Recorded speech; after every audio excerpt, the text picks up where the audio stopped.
Hello and good afternoon, everyone. Welcome to this week's new episode of the Xbox Factor Podcast. I'm your host, your hot host, Mr. BoomStick XL, and not hot in that way. I'm hot because I just came up from the damn laundry. It has been a morning, folks. I've been running here, there, and everywhere. I already got my 6,000 steps in. And we are here for your entertainment, folks.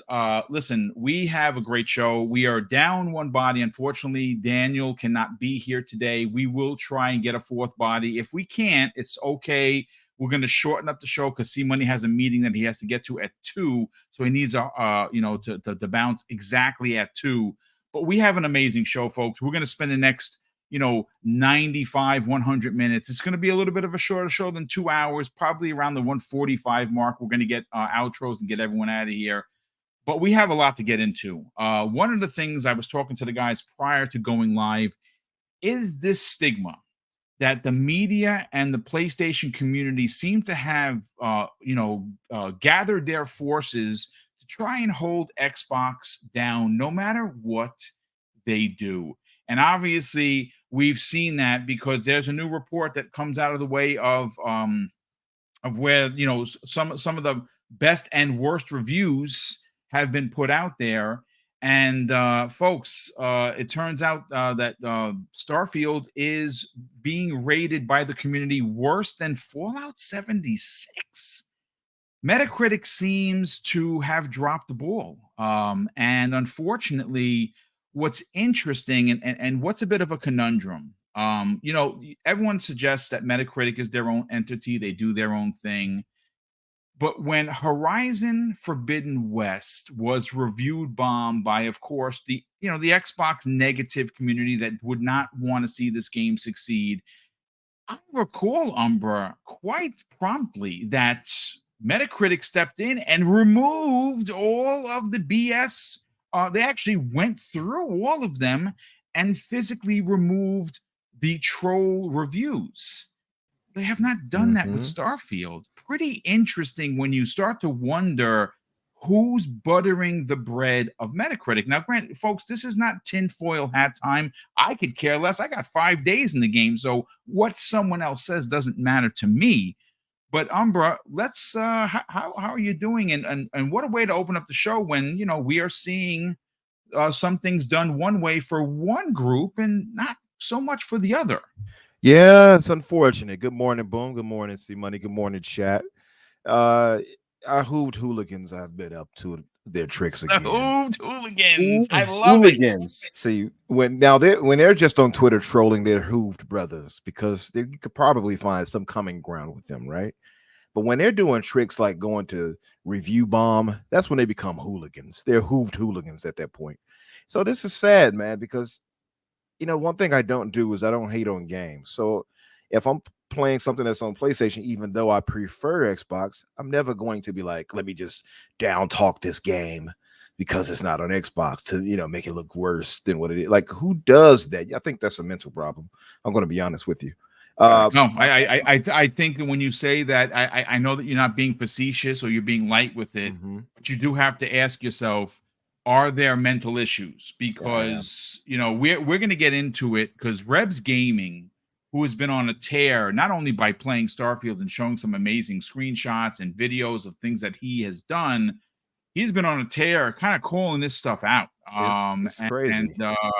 We have a lot to get into specifically on what he had to say, and of course, then we're going to then segue into why this is actually happening. Because when you really take a broad stroke to what is going on with Xbox, when you look at the deals that they are currently making with Square Enix and Sega and Capcom, and they just there's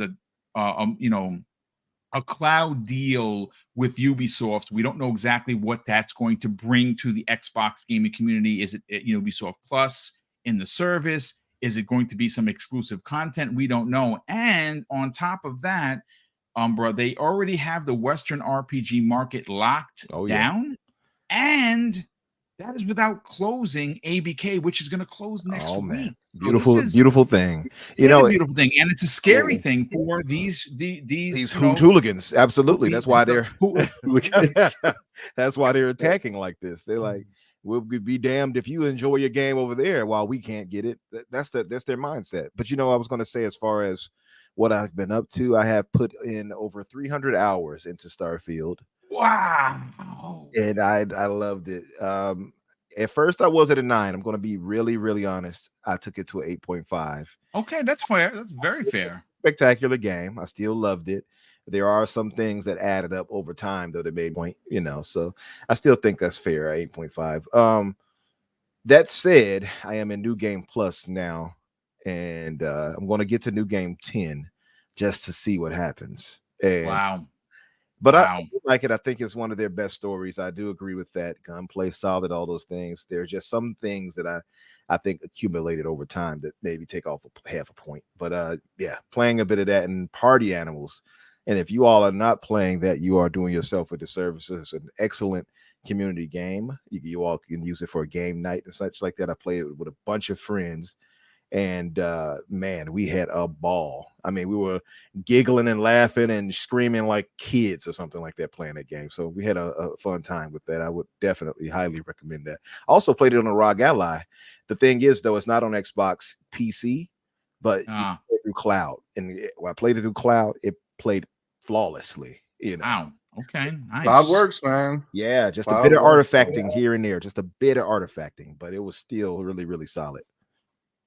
Well, I mean, listen, we're all playing it. I wasted 3. I was telling the guys, I wasted 3 hours landing on this particular planet. That it's one of the few planets that you can find where aluminum meets iron.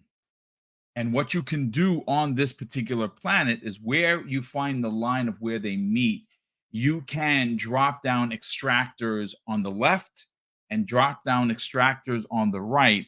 And you can, of course, level up by building things with this aluminum and iron. It's not a quote unquote trick. I don't even think it's considered an exploit, but it's a way to level up very quickly. And I have the planet. I've landed on it, I think, 15 times this morning, and I can find one very prevalent, but I can't find the other. And I looked in the map exactly where the guy says, and I'm just missing it. So I wasted 3 hours of trying to start building this base with all these extractors so I can level up like a demon. But it's fine. It's fine. I can help you with that, Boom. I use that trick, if you will. Yeah, I'm level 36. Yeah. I'm taking on, my ship is really, really good. I'm knocking out ships that are 45, 46, 45. I mean 47. So it's the ship I have is great. I'm pretty powerful. I have some great weapons, but I gotta find that one thing. So maybe if you can superimpose the map and show me where to go, it'd be greatly appreciated. What you want to do is you just look for the part that has the mountain area versus the flat surface. The flat surface. And you're not going to see, if you don't have your scanning leveled up, you're not I just leveled it up for the first time. Okay. So you might be able to see it then, possibly. But do you see aluminum and iron on the map when you look at it? Yes, I do. Mm-hmm. Okay. So then you can just try to get in between that, but look for the mountainous region and the flat surface. I forgot the name of it, and the terrain or whatever. And in between where you see aluminum and iron at, go for the mountainous part and put it in between that as close as you can. And if you do that, you will find them really near each other right there. I've done it in I did 5 different outpost areas, so it definitely works. Well, look, we'll get into it. I do want to, like I said, get into some of the topics. I could talk about Starfield all day, folks. Hopefully you can as well, and you haven't tuned out already. But C-Money, what's up, brother? How you feeling? You and the missus knocked it out of the park on Sunday with Web Dave. You and the missus, FYI, folks, will be making their debut not this Wednesday, but the following Wednesday on Primetime Gaming. The dynamic duo known as Doodle and, of course, C-Money are going to make their debut. Cannot wait for that. How you feeling? Yes. Feeling great, man. Feeling great. Glad to be here. Get to hang with you and Umbra. It's a good time, man. I'm feeling blessed. Got my Doodle in the chat. Nice. Everybody's good. Happy times, man. Happy times. Well, you know what? Let's rip off the Band-Aid, folks, and let's get into it. So Rebs Gaming has put out a tweet, as he does. And if you don't know who Rebs Gaming is, you probably should follow him because he constantly puts out some really good posts, but he's been on a tear when it comes to Starfield. And he put out a post that I just want to read verbatim. Now, Culture Crave is the one that reported this yesterday and says Starfield's rating has dropped below Fallout 76 on SteamDB. Now, SteamDB is obviously it's a community-based, it's users reviews. And according to Culture Crave, it is now the lowest rated Bethesda game ever. We all know that's a load of BS, right? But Rebs Gaming responds to this, Umbra, and he says, it's called review bombing. As someone who spends a lot of time playing and covering Starfield, I know this rating is far from being an accurate representation of Starfield. Starfield is an awesome game and one of Bethesda's best games yet. Now, why I want to continue before I hand over the mic to you is I want to shout out Mr. Joanna Dark. Now, Mr. Joanna Dark is an amazing community member. He's a part of our DM for the Xbox Factor podcast. And obviously, he responded to that in kind. And it's what he said, Umbra, that made me go, because Horizon Forbidden West, for its flaws, is a gorgeous, atypical Sony game. Now, I prefer for the first Horizon versus Forbidden West. I'm an OG. I like what they did with Aloy. I like the story. I like the DLC very much. Something about 2 just didn't resonate with me the same way. It has probably a lot to do with the bugs. I lost in 3 different occasions an hour plus worth of play. And I got so sick of it that I was like, you know what? I'm not going to come back to it until they fix it. They did fix it. I just unfortunately never went back to it because there's not enough time in a day to play some of the games that I have in front of me. But what he said, and this is where you start to wonder. Like I said, folks, I know that there's going to be people in the chat and be like, Boom, you're crazy. Take off the tinfoil hat, brother. The aliens are not coming. But there is something to be said about a market leader who has done in the past and used really filthy tactics to get the word out that their box is the best. And listen, I take nothing away from Sony's marketing and take nothing away from their first-party prowess. They've put out some amazing games, but we're starting to see, specifically, Umbra, with Starfield, where the bread is buttered. So he says, what's sad about this is that Metacritic went in for Horizon Forbidden West and removed all review bomb reviews. They even went to Twitter to let people know that they would do this. But Umbra, they have not done that for Starfield. They have let it go, and they continue to let it go. So what's actually happening here, Umbra? I mean, I feel like maybe Microsoft isn't as aggressive, punishable, if you will, if that's even a word. Like, punitive. Maybe they're not as aggressive in trying to get their game cleared as Sony would. I believe, by the way, doesn't Sony own Metacritic? Or is you know what? I'm thinking of I'm thinking of Rotten Tomatoes. Never mind. Okay. This is SteamDB, right? This is not Metacritic, right? This is SteamDB. Yeah, I'm sorry. They're on both. Both places. So Steam itself and on Metacritic, of course. But Metacritic is what they did it on, where they took off Horizon's bad review bombings and took it off to take the average back to where it should be. I think maybe Microsoft is kind of like, whatever, just let it stand.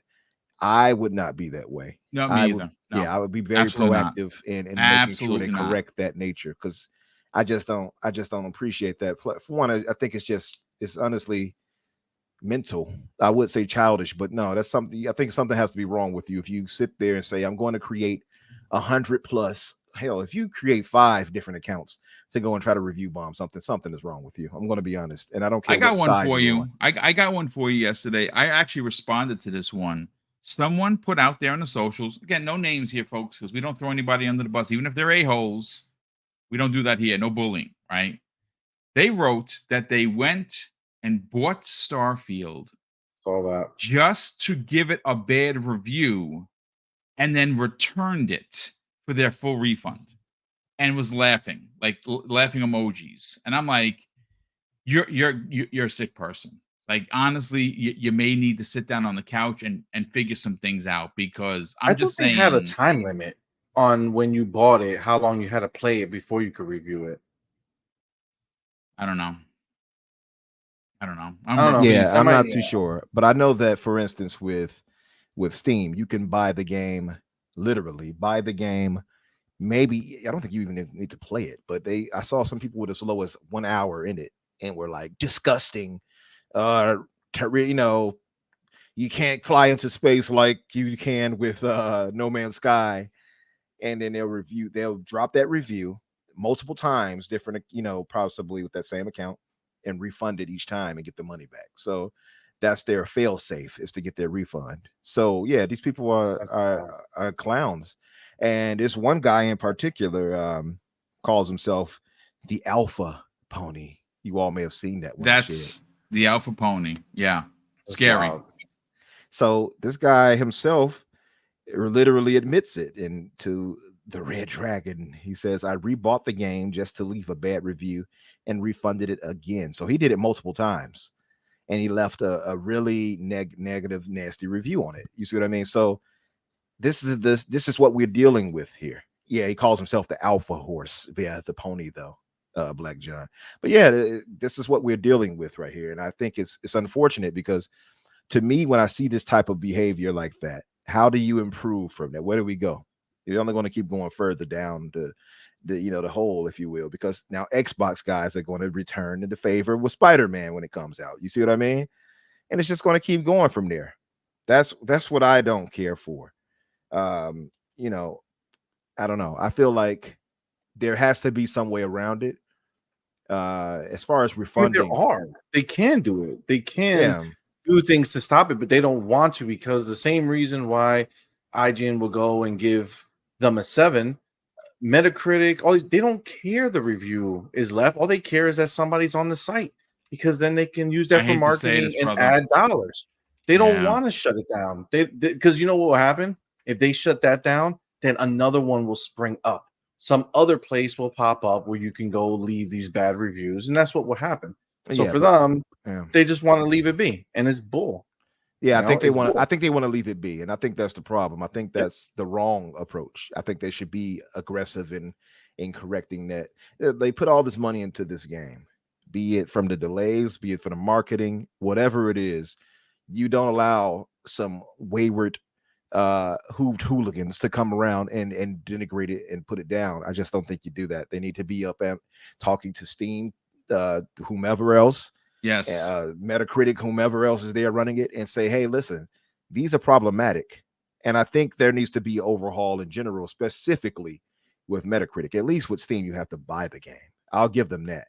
But Yes. I think it's a problem if you could buy it multiple times and refund it multiple times, which he's not the only one that said he did it. So Right. there are other tweets I'm looking at that people said they did this. So that needs to be corrected. I said before, me and Riskin and the gang were talking about it, and I said I think Steam's is the better metric of how it should be done, but they need to tighten it up too. Maybe make it so you have to have, I don't know, let's say 10 hours in a game. And if you get to the 10-hour point, you can't try to ask for a refund. Or maybe it's 10 hours and it you should can be a only refund it once. percentage. It should be a percentage of the reported game length. So Mhm. it shouldn't be you can just play a massive hour. game that's 100 hours and play for 15 minutes and be like, this is trash, 0. Exactly. Right? Like agree. that shouldn't be, because you can't do 10 hours, because if there's a short game that's 4 hours and you beat That's the whole true. game, you know what I'm saying? So, but it should be a percentage Straight. based off the right. It should be a percentage based off the Game of the year, reported Stray, size. by the way. Not me. And honestly, I know, right? Please. the bottom half of the review scale should not even be like in use. No game ever qualifies for it. There's very rarely ever a game that's a 1 or a 0, or you know what I'm saying? Like, why even allow that type of review? Because you know that that's just straight up someone being facetious, right? Someone trying to be 1,000%. an asshole. Because there's no game in the world that gets a 0.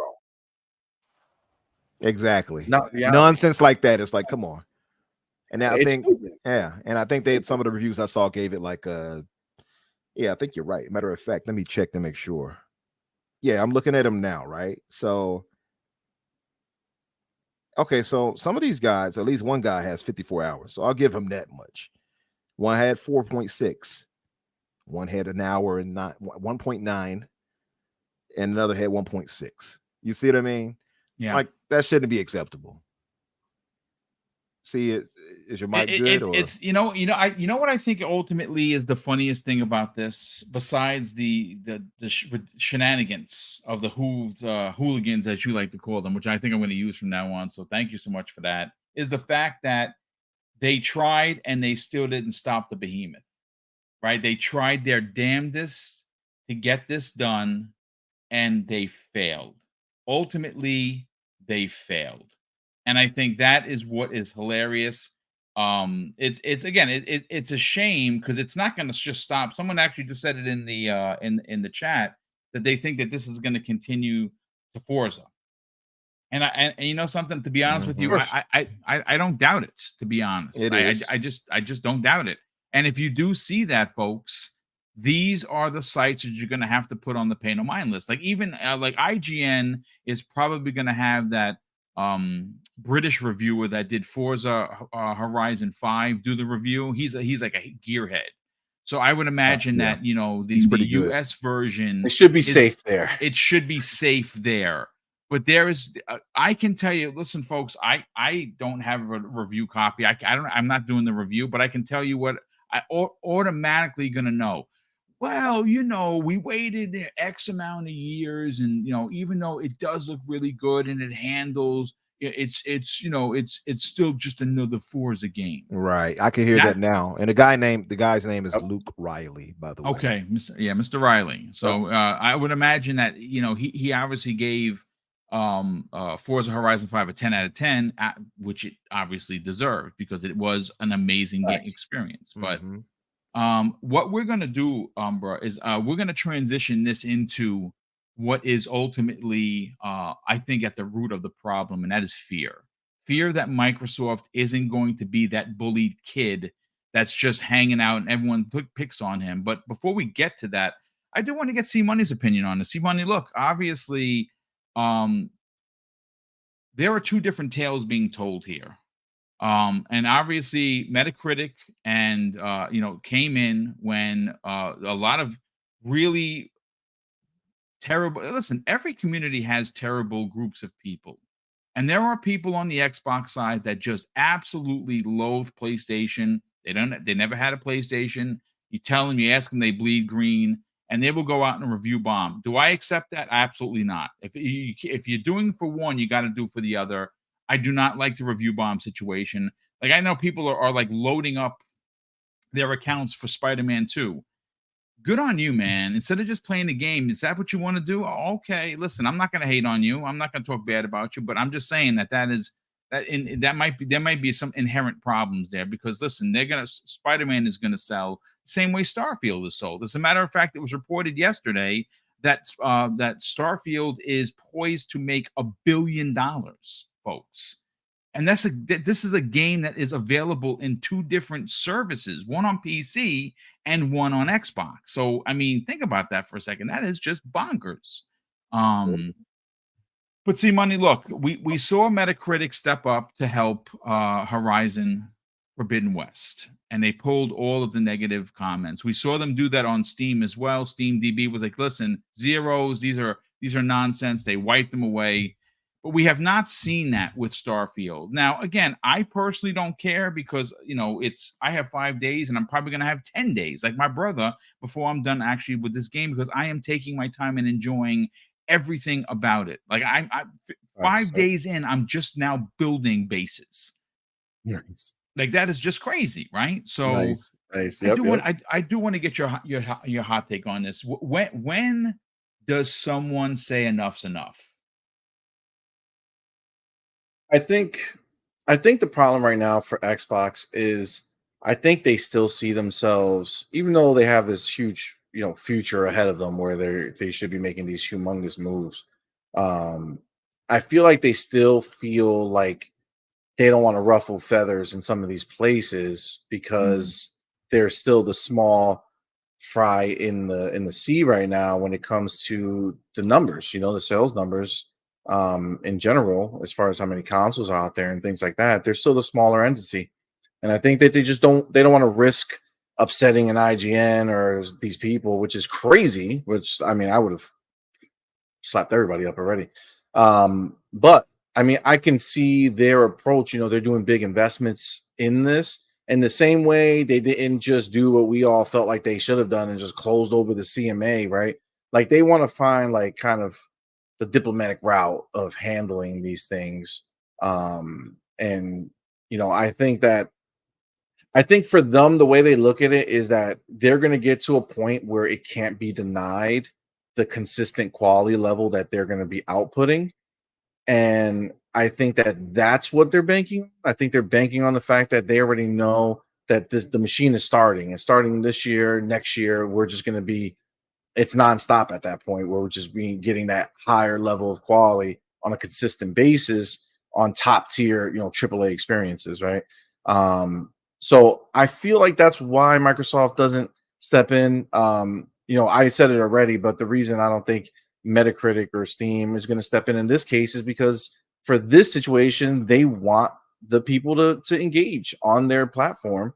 And even if it's in a negative way, they're still getting that engagement, which still turns into real dollars for them, right? And that's essentially where they sit on it because as far as Horizon and all that other stuff, that's a PlayStation property, right? So there's probably not as many people coming in to do that stuff to go review and bomb over there. And again, PlayStation's the biggest place. So do you want to upset the PlayStation player base, right? Like that's what these people are worried about, right? That's the stupid shit that they're concerned about.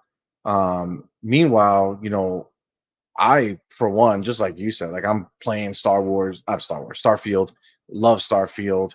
It's why I said Star Wars, because that's the level of quality at that franchise will become. Starfield is gonna be huge, bro. They're gonna go. It is literally just the tip of the spear when it comes to Xbox Seriously. Game Studios. Yeah, I agree. Yep, Todd Howard already kind of in one of the interviews he did, kind of hinting at the idea that there can be a future where you have movies or TVs in the Starfield situation. So the road ahead is paved with gold for Xbox. Like there's so much to look forward to that everyone can get behind.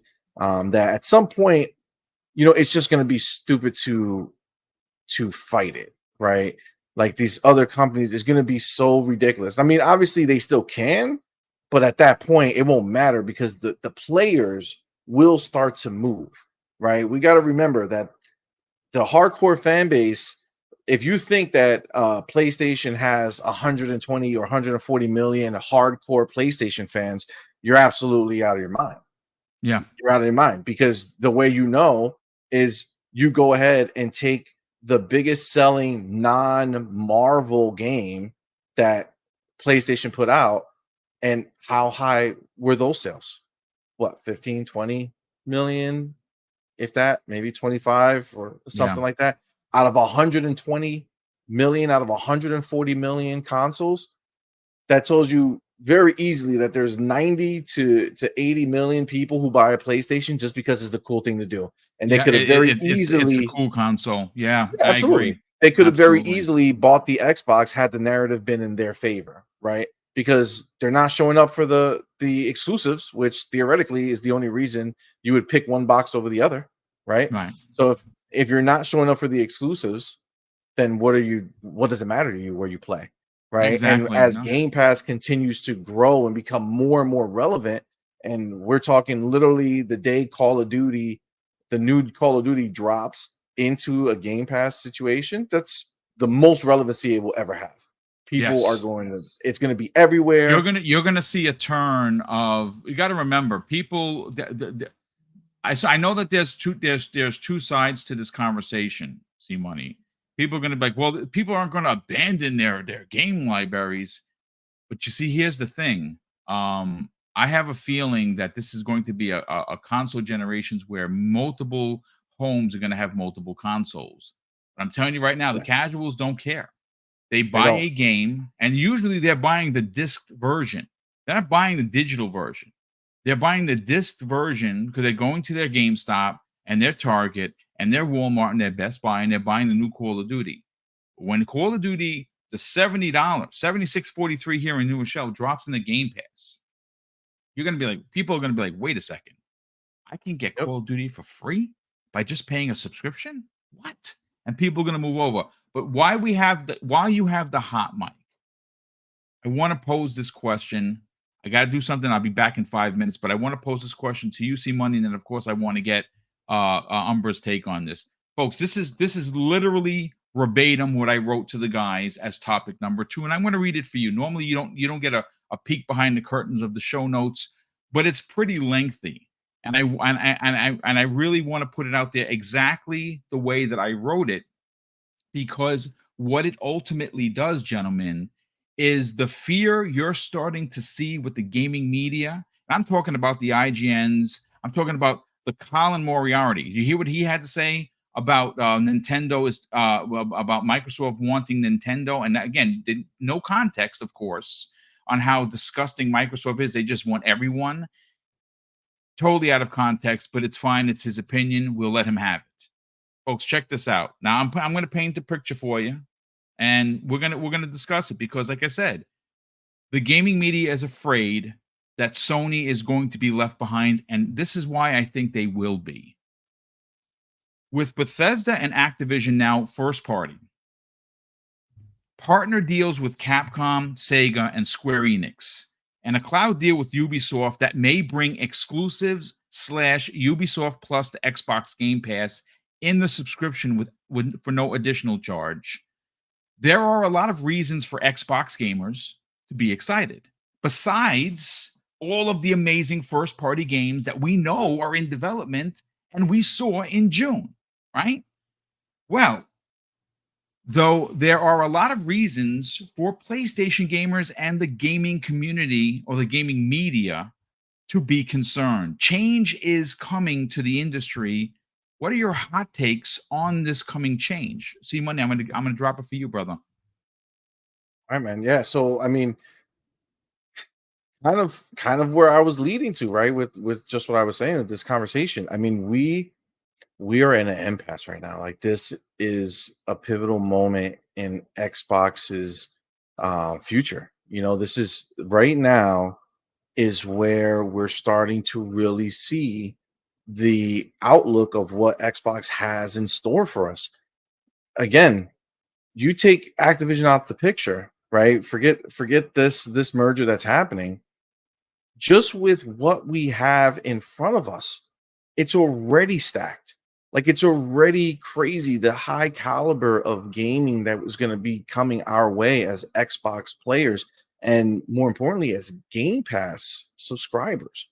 Because, you know, those are not necessarily what people have to put together. Like, you don't have to have an Xbox to have Game Pass, right? You can have the PC Game Pass, you can just have Ultimate, be playing on the cloud, right? So what is ultimately going to take place as these big games keep rolling into Game Pass on a consistent basis is it's going to become too big to ignore, right? Like, remember, PlayStation was able to build this fan base that they have with, honestly, a handful of IP, right? It's a handful of IP. There's not massive amounts of games that make up PlayStation's hardcore, you know, audience that they love, right? There's a handful of IP that they use. That's why they follow the same formula over and over again, with adding just little different flares, because they're always trying to cater to that same gamer, right? But again, that's just with a handful of IPs. Xbox's game plan includes massive amounts of IP. There's so many different IPs that are going to be coming to us in Game Pass. So you're going to have all those hardcore games that we want as AAA experiences. They will be there, and we already see them. We see them coming, right? We already know what's on the way. So that's a like not even a thought process to have. That's happening, right, dude? That's already coming. But the fact is that aside from just what we see as AAA experiences, there's so many other experiences that are going to cast out a wider net that's going to make it make sense for people who are not necessarily hardcore, but still have that desire to be involved with Game Pass because there's so many other experiences that they can have. And that's the genius behind what Xbox is doing. Xbox is not just picking only one path. They know that the way to really push forward is to have everything available, because those casuals, like I said, no matter what you feel or think about it, the numbers don't lie. I'm a numbers guy. I run everything through numbers. Numbers do not lie. Your opinions don't matter. How you feel don't matter. The numbers tell you the truth. And the fact of the matter is, there's only a very small percentage of hardcore PlayStation fans. That's just the reality of what it is. It's the people you see out in the Twitter sphere that are obsessed with doing these review bombs and all that stuff. That's it. That's what they have. They have the hooligans, right? Yes, they yes. make up the hardest of the hardcore, but those are the, between them and, you know, I mean, there's not hooligan versions of them too. They're all hooved, but the other ones, you know, they're not necessarily hooligans, but they're still a small number in comparison to how many people buy the console. It's just the fact, no matter what you feel about it. If God of War sold 80 million copies, then I'll be like, yo, PlayStation got a fan base. They don't. They have, I think Spider-Man, isn't Spider-Man the highest sold one that they've had? It is. I think that's in the, but yeah, I think it's like Spider-Man is Spider-Man. So yeah, but that's exactly it, right? That's why I said before non-Marvel, because Spider-Man doesn't count, because that's going to get those casuals to buy it, right? But the non-Spider-Man situation, the non-Marvel situation, God of War did what, 20? I think what the original was like 20 million. I know that this one is not at 20. So again, out of how many people own this console, they're not hardcore. Okay, they're not. They're the vast majority of them are going to be your casual market, and the casual market are the ones who can care less what the hell they're playing on. They just want to feel cool, right? So if everybody's talking about PlayStation, they want to hop on the PlayStation pony and right away with their new console, right? Fine, right? But Xbox did the smartest thing that could be done this generation, and they implemented the ability to play Xbox games without having only an Xbox Series X. Okay, so there's cheap ways to get involved. You got your Series S, you got a PC that already can run it, and you have cloud where you pay the fee and you're in, right? So they're going to be slowly chipping away at the casual market that PlayStation owns. And that's going to divert all of those people over to our side over time, over to Microsoft's side and Xbox's side over time, because they're going to keep seeing these more and more games going to Game Pass. There's the future that Xbox has in front of them is completely different than any situation they've ever been in before. You know, back when we were thinking this, you know, back and forth between PlayStation and Xbox, remember, Xbox came in after the PlayStation was already out, had a fan base. They jumped first. They went to the Xbox 360. Let's make this clear. They were spanking Sony, right? They had the better product, they had the better price, they had the better games, and the fans showed up. We can't forget that Xbox has been in the lead position before. They ultimately, PlayStation caught up at the end of that generation, but Xbox was already checked out of that generation, so they didn't care, right? They moved forward and they were moving on to the next one with a lot of big plans that ultimately had gotten taken away. But we've seen the flip-flop before. Now, this obviously is 2 generations in a row that Sony has, right? But think about this. Now with Game Pass, things change, bro. It's not about how many consoles are out there. It's not. I play a lot of my games on my PC with Game Pass on PC. And when I do that, I don't think of it like, oh, I'm playing PC. I just feel like I'm playing my Xbox on my PC because I'm having the same access to my games, same access to my achievements, same access to my saves. I mean, it's just seamless, right? And you're going to be getting that market over to your side with the options available, plus the Game Pass onslaught that is coming, right? That we know to be happening imminently. It's already going, bro. Starfield this month. Forza coming. They're doing third-party deals. Like this is the way, bro. This is the way forward. And these places, they can bitch and moan, they can try to sabotage this as much as they want. But again, even to that point, IGN has what? How many subscribers on YouTube? What, 17 million? There's 120 million people who own a PlayStation. That means over 100 million people don't give a shit about what IGN has to say. Yeah. Right? So no matter what you do, you can't stop the machine from moving forward because you're only going to be talking to the people who were never going to leave no matter what.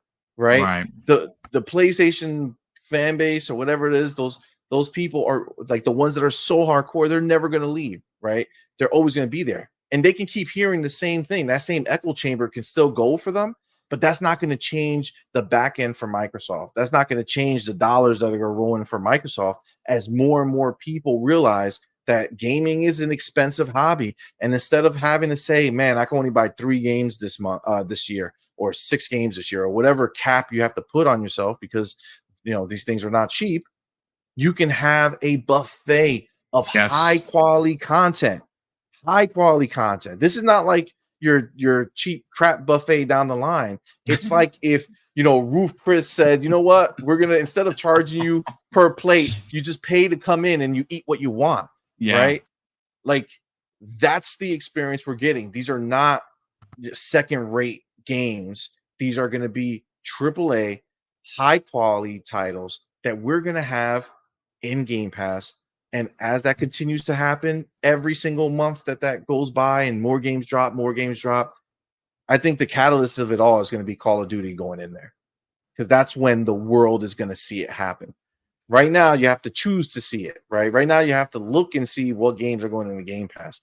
But once it's out there and the world says, hey, Call of Duty, when I can see it. It's going to be splattered everywhere, bro. Microsoft is going to have it everywhere. Play Call of Duty in Game Pass free. Yeah. Now, whether that actually happens, again, this is, we don't know, right? We don't know what the deal says, and we don't know how quickly these things work. But I'm still in the mindset, C-Money, that this deal is done in October of next week, which is the first week of October. I think it is. I think next week we get to it on the 7th. The 6th is the last day for third-party input. There's not going to be any. So I would imagine that on the 6th, the CMA is going to be like, yep, we approve it 100%. Do they sign the deal that day? Do they sign it on the 7th? We don't know, but they're going to sign it. There's already rumblings. I'm not sure if you listened to yesterday's show, if you've been keeping your ear to the floor. There are certain Call of Duty games that when you go to buy them, you are presented with a message that says, this game is a part of your service, meaning Xbox Game Pass. Please continue to check out. And when you go to check out, it's $0. You can download this and play this forever as long as you're part of the service. So we're already starting to see that happened with Black Ops 2. And, Ecstasies and a few other people reported on that. Well, there you go. So remember, we already know that they're doing this, right? They're already operating as if this deal's over because we have this happening, right? This is popping up, but then we also have the hiring. You saw that post where they're hiring for somebody to go work for Microsoft is hiring for someone to handle Activision stuff. Correct. Yes. Like which tells me that it's all full speed ahead. It's people are trying to tell us, no, Boom, it's not official. Shut up. It is official. That's just your desire to still cast as little. You want to hold on to the moments that you can to cast doubt. The moment's over, my man. Move on and just accept the new reality. This reminds me of that I gif want to point out that of Macho Man Randy Savage. When he goes, you may not like it, but you gotta accept it. Oh, yeah. You may not like it, but accept it. But no, the thing about it though, what I picked up from what C-Money was telling us is that Game Pass is the Ruth Chris of gaming. Indeed, it is. Yes. Yeah. You all gonna Absolutely, trademark man. that. Get this buffet of You heard it excellence here. over here. You Yeah. heard it here first on Boom Show by C Money. Quote that shit. Put it out there. Game Now, Pass is the Ruth We Chris got to of get some gaming. shirts made. Ruth Chris of gaming and Hooved Hooligans and Hooved Brothers for me. Yep. And we're gonna get that trademarked before somebody take it from me.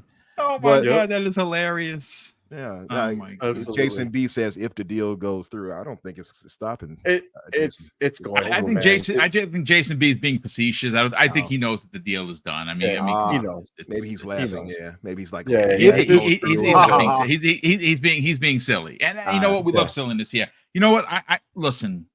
Look, folks. I want this to be completely clear. The deal doesn't get signed on the 7th, and all of a sudden Microsoft wins. That's not what that's not what I'm suggesting at all. You have to understand the Microsoft or the Xbox ship is massive, and it does take a lot of work to turn this ship around. Now, the turning point, and I think everyone will agree here, is when Phil Spencer came out at E3 2018, announced the purchase of those 5 studios and the creation of a 6th in the initiative. That right there, folks, is the defining moment. And since then, all they've done is improve on the hardware, improve on the software, improve on the services, improve on the actual gaming service that's known as Xbox Live. They've improved everywhere. Everything that Phil Spencer said that he was going to do and move up the ranks as we've seen him do, he has done. Now, like I said, Microsoft they still have to show up, folks, right? And I think that we heard Phil Spencer, Umber, right before the launch of Starfield, that we all had it in our hands. This was that defining moment. He believed it.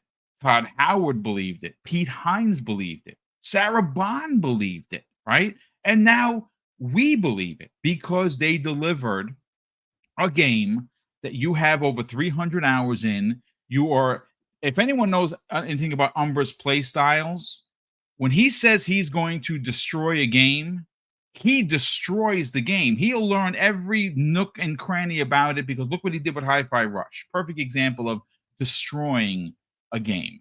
He's going to do that here. And obviously, this is just the tip of the spear. Now, if you want to just take a small peek, Umbra, into what I put down for this topic, just look at next year.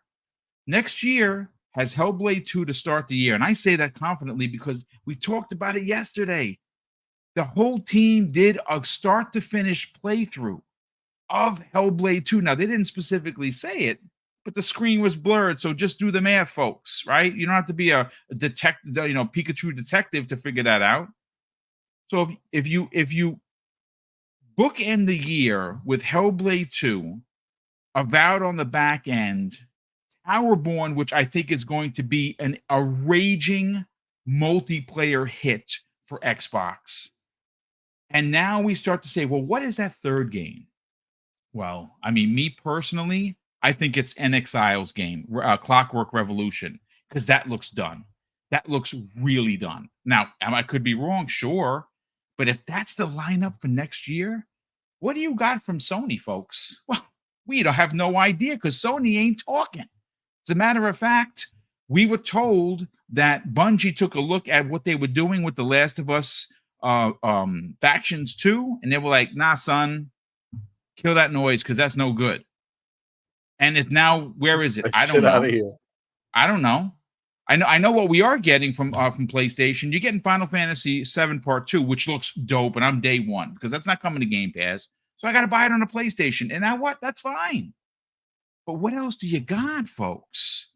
We don't know because Sony ain't talking. This is Umbra. This is the picture I was trying to paint about the industry as a whole being incredibly concerned about what is going to happen to Sony. Let's get your hot take on the question that I posed. I mean, as far as things go with Sony, the problem with them for me, and I'm pretty sure with Hoove Brothers, is that there is no specific outline for what to expect from them. The only thing you know about right, that we can say first party wise. I don't credit Final Fantasy to them.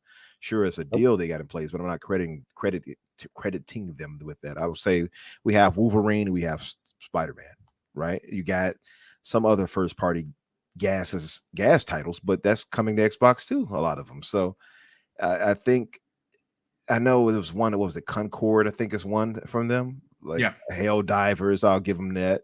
Hell Divers 2 at least. You have the one that's basically from Jade Raymond's new studio that looks like a Payday ripoff, unfortunately. Yep, I can't remember the name of it either. There's a lot of gas titles, which most are going to fail 9 times out of 10. Right. I think that, and it's just typically not for their fan base. Their fan base typically, you know, as we know, prefer single player games. Single player, sad dad, as they would say. I'll just call them single player over the shoulder type. So, yeah, and Splendiferous mentioned Phantom Blade. Phantom Blade, it was a Ponzi scheme, really. It's like 2 people working on that. That gameplay we saw wasn't even gameplay. That was just them generating that on a PC or whatever and saying, "Oh, this is actual live gameplay." It was not live gameplay. It's actually a mobile game turned into a console game, and I'm sure people know that. And you're right, there are like 2 people working on the game. He called it a Ponzi scheme. That is funny. It's not. It looked impressive as all hell. It did. Great. I was hyped for it. Oh, this looks amazing. Yeah, I was hyped for it. I hope Sony looks at that and like says, "All right, let's make that game." You know what I'm saying? Like, let's maybe scoop them up, give them a team, do something real, and make that, because I want to play that game. I mean, it looks dope. I mean, Sony would be better off just having, you know, what's the name? Sucker Punch. Yeah, better off just having Sucker Punch give us a Ghost of Tsushima, because I'm sure that'll turn out 10 times better, right? Part 2 of that. So yeah, look at that. You know, they have how they did that and do that in there. Hell yeah, exactly. And aggressive as Ghost of Tsushima too. Absolutely. So I think Ghost of Tsushima is spectacular. I thought it should have won Game of the Year that year, personally, over the Dude, it's funny you say that, because I had this conversation with quite a few people, quite a few Sony people.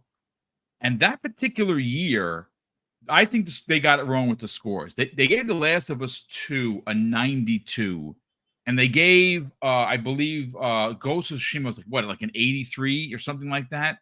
Those scores should have been reversed. I'm sorry. Like, Last of Us 2 looked great, but that story was told in such a wackadoo way. I hate it. Did you finish the whole story? I finished it. I did. I went back in for for trophy cleanup. I was loving Abby. I got so sold on everything, bro. I love that game. Dude, I end up liking Abby too, is my favorite. I started hating Ellie, bro. Yes. By the end. Yes, I started hating I thought Abby's character was so well written and so well acted out. She was my favorite character, and what they did to her by end of game, I was like, made you feel bad for it. Absolutely. Wow, this is awful. Made you feel bad and she changed. She was the only one who kind of like realized that this just had to be let go. Ellie, and however, became she wouldn't let it go, dude. She became Metal Solid Snake out there, because I was out there. I know. I was taking people out like I was solidest solidest out there. I swear I was taking people out. By the time you get to that part and she gets to the head of the hold of that what you call it, that minigun, I forgot the name of that thing, the assault rifle. Boy, I was taking people out like I was Rambo with Ellie after a point. But anyway, just to say, I think Sony, the problem with, at least if you compare the two, the problem, and I do that in hand parentheses, at least quotes, air quotes, is that Microsoft has done a great job of outlining what we can expect. I mean, we have such a great outline of knowing what's to come. And then you look at Sony's side of things, and it's like, come on, do something, right? And you got the little man poking the stick with the poking Sony. We don't know what's to expect over there outside of Spider-Man and Wolverine as far as first party. You got the gas titles, like I said, but I don't think most people are not excited about that. I'm pretty sure not their community, because that community is used to that's the problem. Yeah, exactly. Their people are not gonna, and that's where the issue comes into play. And especially with the leak, bro, we got an even bigger roadmap with Bethesda stuff coming out. Yeah, that's the thing. You got so We much got good everything, stuff. bro, Yeah, you coming. got from the remakes and remasters or whatever, if you will, of Fallout 3 and now of Oblivion. One of my games on the Mount Rushmore for Yep, me. Like it's absolutely. tough, I think, to go against what Microsoft is presenting. And we actually had a space the other day. It was myself and Risket, and we were just talking, just shooting the breeze. And because he called out some people he wanted to come to the Oh space. yeah, I saw the replay of that. That You was saw fun. that? So that was a good Yeah. discussion. And we were just talking about what Microsoft brings to the table. Now, part of the point I mentioned uh, is that Microsoft has more money to splurge to get things the way they need to get it to, right? So we know that the acquisitions are going to continue happening. I don't know if they're going to be going after somebody as big as ABK again, ever again. I don't think they can, but they're still going to go after other people, other developers to bring to the fold, because they have to feed the monster that is Yep. that is Ruth Chris Game Pass.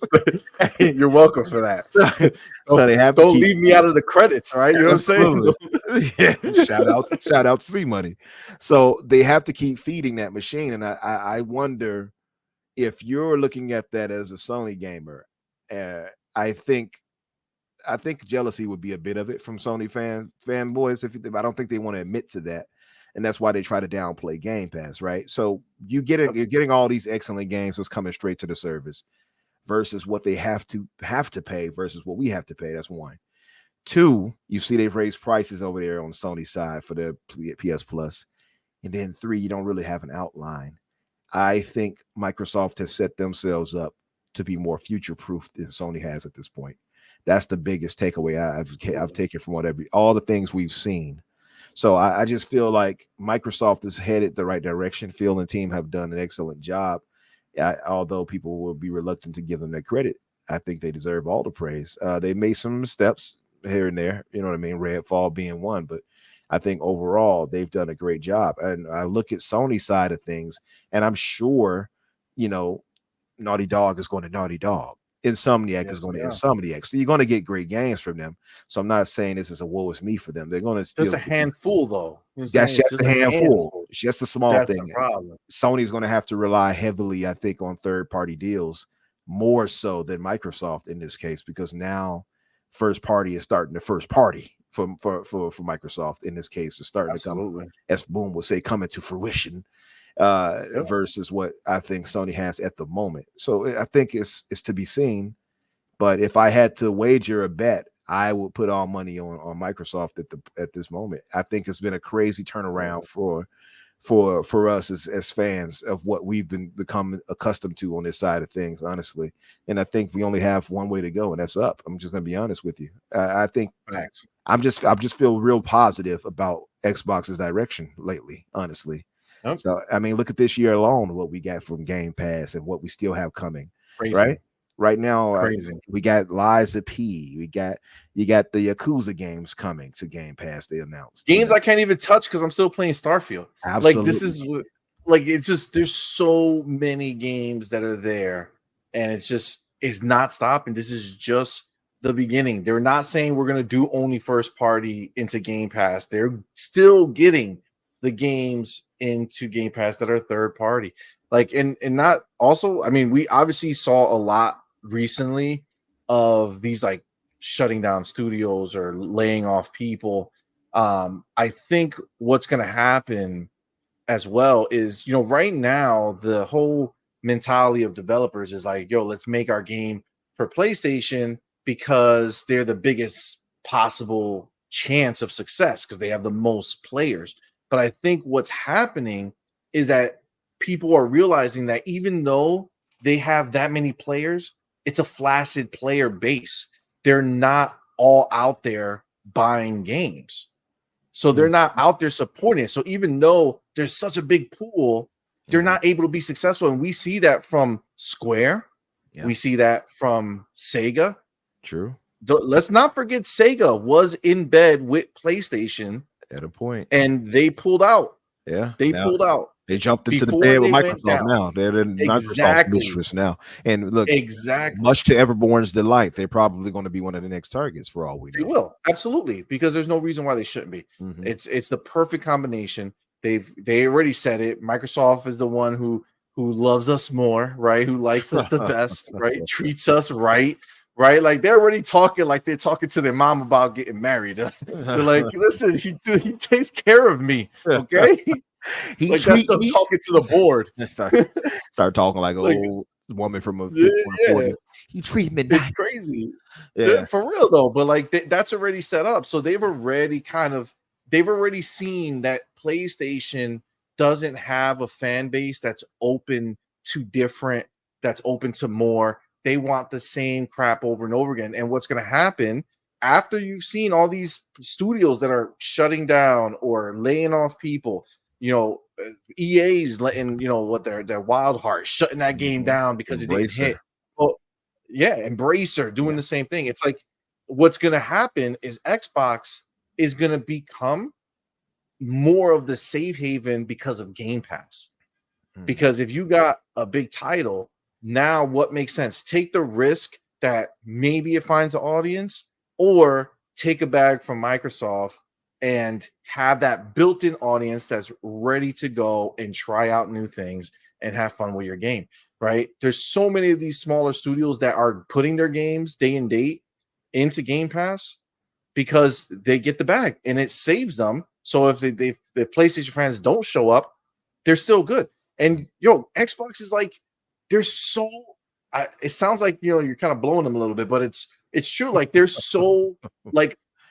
We call it glazing. We call it glaze. The young folks. Oh, glazing. Glazing. Like glazing them.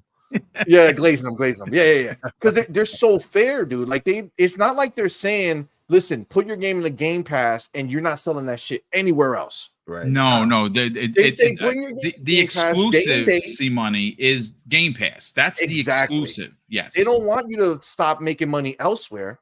They want you to say, so they want to announce that your game's coming into our platform, Game Pass, day and date. That's all they want. I'll add You're to that still too. getting your bag over there, bro. You're still getting your bag at PlayStation, all that other shit. I agree. You're not losing. And I'll add to that. See, like the thing is too, like, okay, Cavish, for instance, mentioned Genshin makes big money on PlayStation. Absolutely. However, that's not a PlayStation exclusive. Now, Sony's getting money from them, don't get me wrong. But once Microsoft closes that gap and says, hey, we're going to start getting the games you all used to get exclusively, they made them de facto exclusives, like the Final Fantasy VII's remake. Yes. Like you already see the waves in the water, right? You already see they're improving that relationship with the new CEO of like that's already done, bro. Absolutely. So it's going to happen. We got Octopath Traveler 2 coming on over now. Like it should have been there. Isn't it like 3 months exclusively?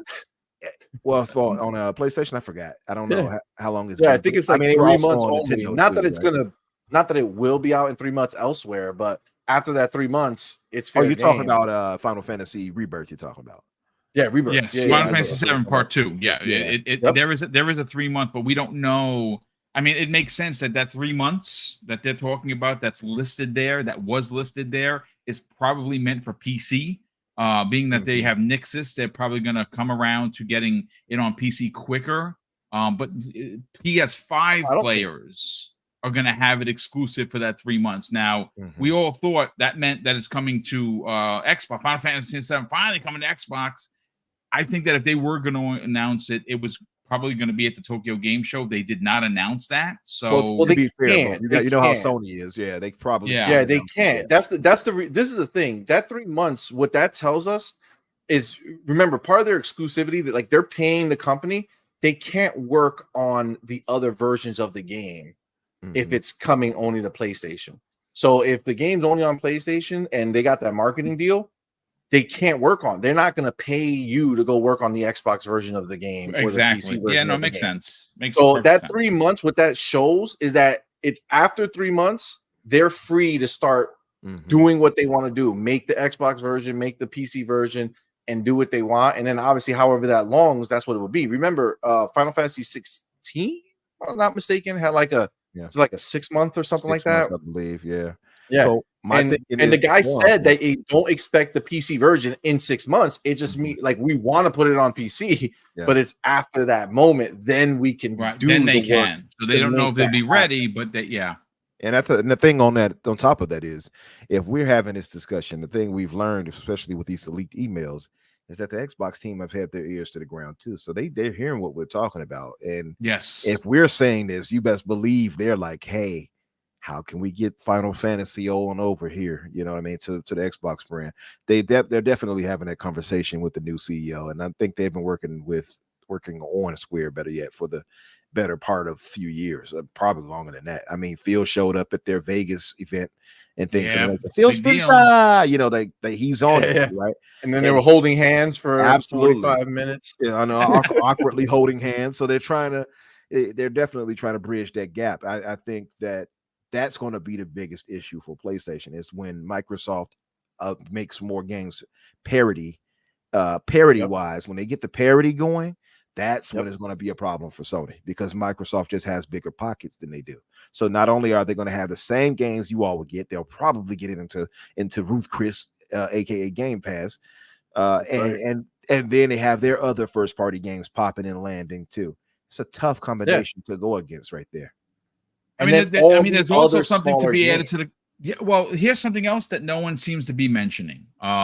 We have learned in this whole court case that's gone over, 18 plus months, that game development is hard. And I don't think we needed the courts to tell us that. But, Sony's particular brand of gaming is a very detailed, heavily developed type of game where they are now taking 5 to 7 years. Where we see a disparity for Sony and the future of their box, besides doubling down on gas games, is the fact that if the next God of War that is not going to just be reusing assets has to be developed from the ground up. You know what? Let's take God of War off the table. Let's say the next Uncharted, because we don't know if there's going to be a next Uncharted. I hope there is, but the next Uncharted is going to need to be made for the next generation PlayStation. If that in fact is the case, that game is going to be built from the ground up, and it's going to take anywhere between 5 and 7 years from start to finish. This is where Microsoft has the advantage here, folks. Once this deal is done, they're going to be the owners of 35 named studios. Now, when I say that, I'm talking about you take Infinity Ward as a sole entity, but Infinity Ward has 5 studios all over the world. I'm talking about named studios, not counting what they have in their bullpen. Could be 5 studios, could be 4 studios, could be 6 studios, right? Like Blizzard. Blizzard is Blizzard, but there's Blizzard is Blizzard, but Blizzard has Blizzards. A ton of development studios and houses. Yeah. So when you consider 35 plus named studios, not counting the studios of said developer around the world, they're going to be able to take their time with games. The Redfall situation is never going to happen again, folks. That is not going to happen. But you know what? I was talking to Everborn Saga this morning. You know what's a possibility? Asking a team like the Horizon Zero Dawn team to make a multiplayer version of Horizon Forbidden West and potentially seeing that collapse like a Redfall because they're a single-player development house. Now you're asking them, well, you guys need to make this into a guest game. Does anyone in this chat, 600 plus people, think that they could make a multiplayer game out of Horizon? In what universe?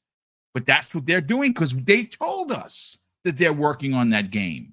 Good luck, Charlie Brown. They're desperate, bro. They're desperate. Yes. They have these IP that are good, right? And they're trying to milk them for everything they're worth.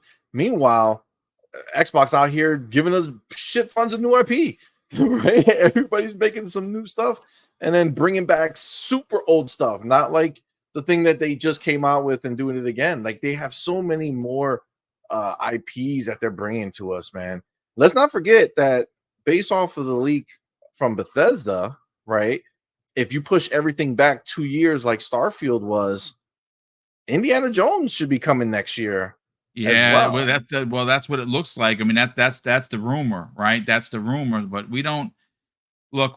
I put it to this way: so it looks like two different platforms are moving in 2 different directions, And whether PlayStation players and the gaming media want to admit that Sony is on a decline.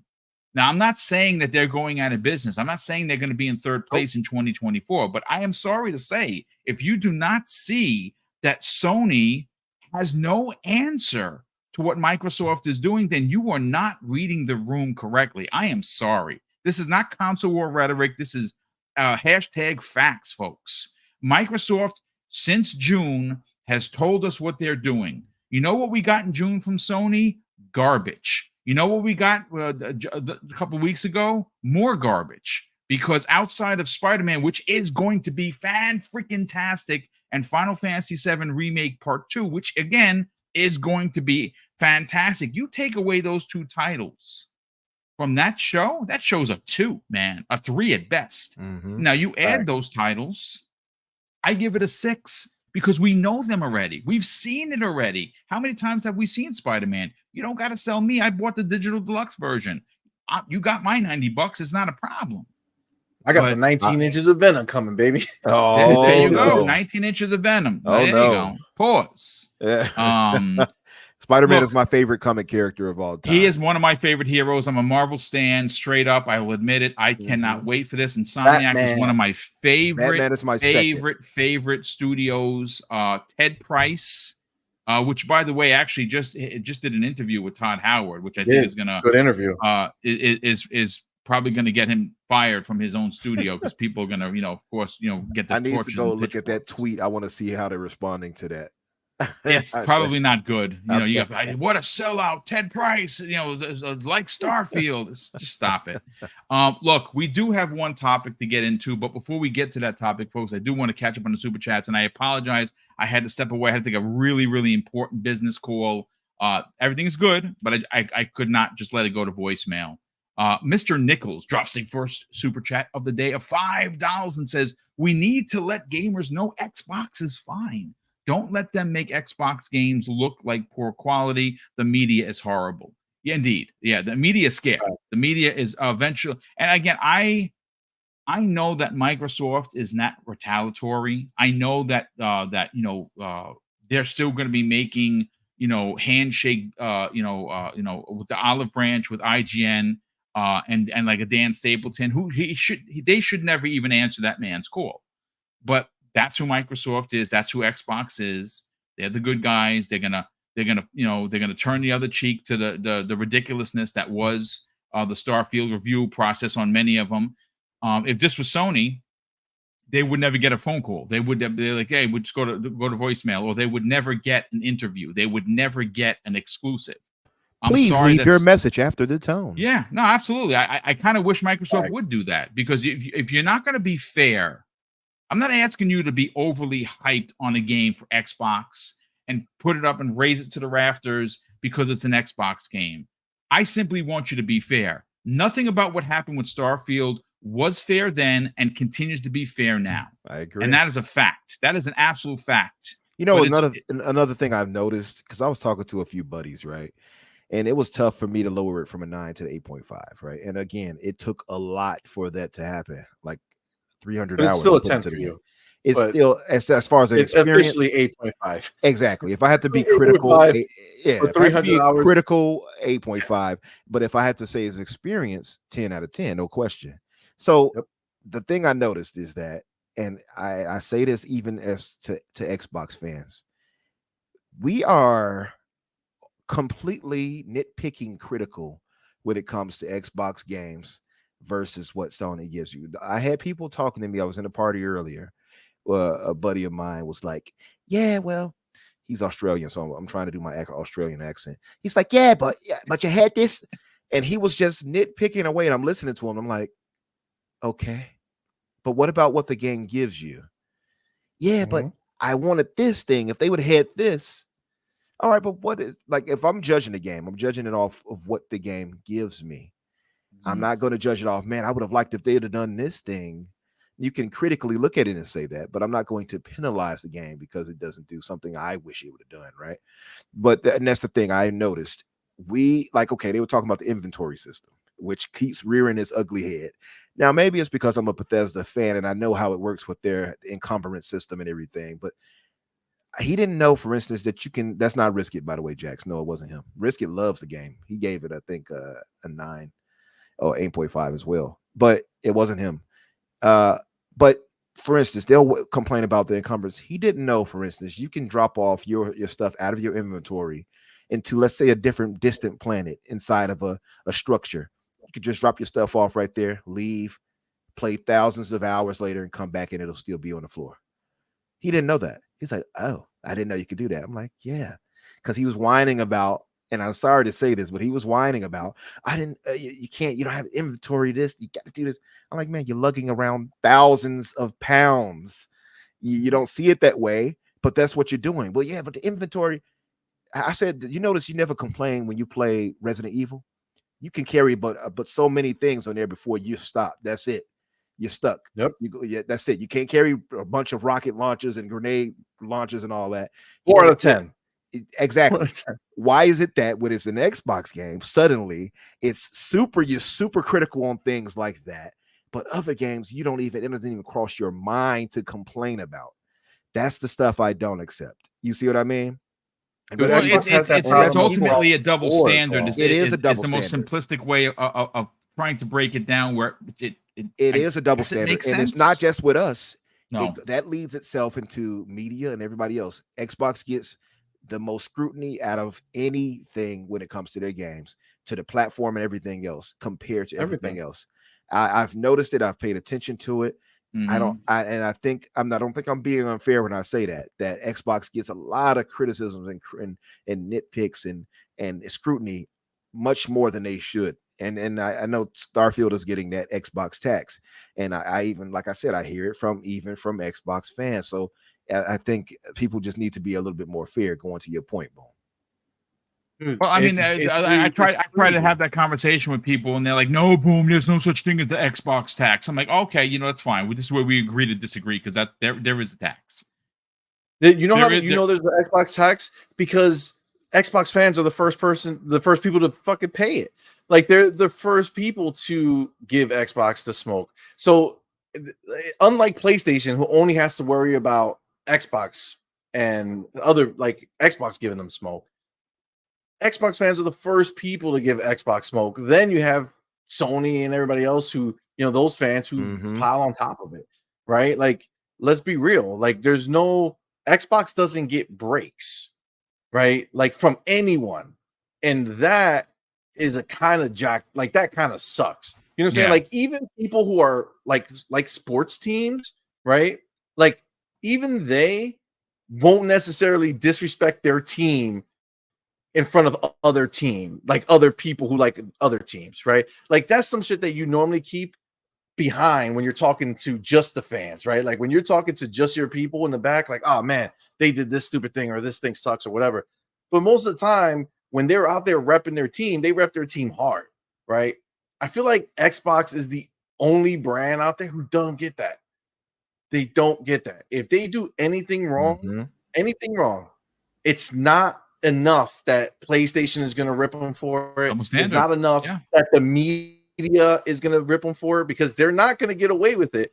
But on top of that, you have plenty of Xbox hardcore people who will just lead the charge, bro. Like, sometimes, we were talking about it on our show back, I don't know, a few months ago, but it's like the way we look at it for ourselves is like, like, your family stuff, you don't put out in the streets, right? Like, you go and you deal with your stuff behind the scenes, right? But like, in the front, everything, you have to keep that strong. And I feel like Xbox fans lack that basic kind of instinct to be like, all right, well, even though Xbox did this little thing, right, or did this thing that we don't like, maybe we shouldn't run around treating it as if, Xbox just murdered their mother. You know what I'm saying? And instead, just realize that, okay, they did this thing. Let's tell them that we don't like it, but we don't have to have this big ass gang bang of a dog pile of like, all right, PlayStation fans hop on, everybody else, the media hop on, and you know what? Us Xbox fans, let's jump in because we're just like them, right? I don't know, man. I feel like you got to kind of No, feel like you it's. have to I have think everyone some has really respect, knocked it you out of know? the park. I think everyone has brought their A game today, considering that again, this is a rather smaller panel anyway. Normally we have only 4 people. It used to be much larger, but now obviously I do like the 3 and 4 because we really could drive the point home, as both Umbra and C Money have done, as well as myself. I do want to move on to a topic that is focused on a particular leak, and I want to talk about it because I think it's relevant to a conversation of what one of my biggest pushes for Xbox to be better or do something different is when it comes to the licensed IP. Right Facts. now, this is something that Phil Spencer is not a big fan of, the licensed IP. He understands its value, but there's something about the way of the control of a game and its IP that is worrisome to him because of back in the days they made some deals where things didn't work out and it was due to licensed IP. Right? Okay, fine. I get the skittishness of it all, but at some point you can't deny that licensed IP sell boxes. Licensed IP bring people to your platform. A perfect example of that is Hogwarts of this year. It sold millions of PlayStation 5s because people thought it was an exclusive based on the astounding marketing that Sony is known for. Okay. And I bring this up to you folks, and sorry if I'm long winded because I kind of want to, get to the actual topic. A good friend of this show, great friend of the community, Special Nick of the Xbox era. Of course, we're all friends. A lot of us are friends with within our circles that we travel. I'm very good friends with Nick and John, and of course OBM, former member of Xbox era, as well as Mhm. Jesse Norris, Yep. their major reviewer. But during the Xbox era podcast, and again, shout out to Idle Sloth, not the robot, the actual human being. He's been on a tear. He put out a tweet on the 24th, and I wanted to save this because I want to get the pulse of the community. I want to get the pulse of the panel of what Disney IP you want this to be. And what I'm talking about is, according to Idle Sloth and according to the Xbox era's Special Nick, Bethesda's leaked license IP is under the Disney banner. He doesn't know what Disney IP it is, only that it is a Disney IP. Now, there has been rumors for quite some time that there is a Mandalorian multiplayer game in sorry about that. There's a multiplayer game in actual development. I would not mind an exclusive Mandalorian game. I would not mind a story that can tell. Again, is it the Mandalorian or is it the Mandalorian lore? Can you make your own Mandalorian and tell your story by doing bounties within the Star Wars universe? Is it going to be like Fallout 76 or ESO? I honestly don't know, but I'm very interested. And I'll start first with Umbra here. Umbra, when you hear this, what jumps off the page for you? Do you want it to be the Mandalorian? Do you want it to be something Star Wars? Do you want maybe it to be actually a Marvel exclusive coming out of Bethesda? And we don't know what studio. I mean, is it a particular studio, or is it their online aspect? I don't know, but it's a great question. What are your thoughts on it, man? If I had to pick, I think I would always stick with Star Wars, but I would not be against, an X-Men type game or something like that. I Yes. mean, depending on who. I think we talked about this way back. We said, what if they got this studio to make this game? It was some months back on the show. I think I said X-Men made by, who was it? Obsidian, I think it was. I said, I imagine getting Bethesda, but it won't be Bethesda. So let me be more realistic. Let's say, I don't know, id software, right? Maybe it's software. Maybe they could be making one. Maybe it could be that Punisher game everybody keeps talking about, Punisher, all the time. But if I had to wager a guess, I think where there's smoke, there's fire. We already heard the rumors about the ESO team, Bethesda Online team, making a Star Wars game, which was rumored to be The Mandalorian. I think continuously hearing that and then hearing this now from Nick, shout out to Nick, by the way, to me, it kind of points the finger directly to them creating a Mandalorian game. So maybe that is what it is, and it's so, the lore for one of Star Wars, all of us already know, it's ridiculously deep. It's great. And The Mandalorian has been a hit for Disney. Imagine having that in an ESO type setting where it's an MMO type setting and you can create your own Mandalorian and you could team up with other Mandalorians, if you will, or they can go even further out and allow us to create Jedi, you know what I mean? Or Sith, and you actually come across each other in the world. There's so many ways to go with that. I've never been a big fan of MMOs. It never really been my thing. And I think to play those, it takes a lot of dedication. It does. Time. Yeah. And that's the problem for me. Now I say that with 300 hours in Starfield, but you know what I'm saying? So I'm just saying, like, if I stick to that, it's going to be worse than 300 hours because I'm going to have to stick to that. And, get your factions, you get a part of a group. So that's the problem for me with MMOs. It's like they're never ending pretty much. But I think it would lend itself well, at least The Mandalorian would lend itself well to that setting. Absolutely. I think it's made for it. I mean, especially because they can travel from planet to planet. Imagine you get a chance to get the Slave One and, you're flying around as Mando doing your thing, or you creating your own character and doing your own thing, and you come across the Mandalorian and Grogu. Yeah. So it's a lot of ways to go with it. But that one seems to be the most realistic because we've heard this rumor already. Now Nick is saying this almost as a wink, wink. To me, if I had to put my money on it, I think that rumor was true. Yeah, that I agree. The ESO team working on a Mandalorian.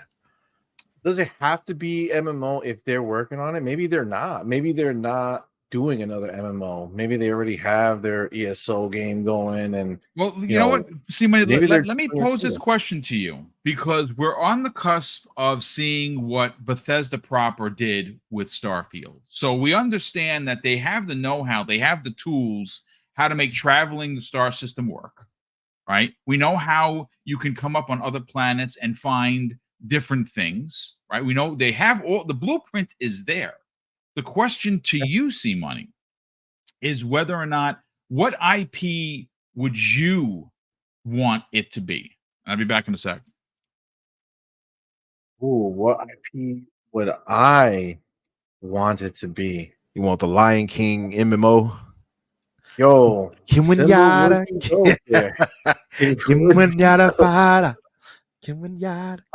gotta imagine, when it comes to, like, first of all, I don't necessarily think it's gonna be an MMO. I don't think they're gonna do another MMO. I think Star Wars already has or had an MMO, so retreading ground, I think, will just be more of the same. Like, just prettier, I guess. I feel like Mando has a game being made somewhere, okay? Because Mandalorian was too big to not get, like, that the Mandalorian, the main one, not just all the Mandalorians, but that main Mandalorian. It was too big for him not to get a game. So I think, honestly, I think it's probably a Mando game. And I don't think it's online.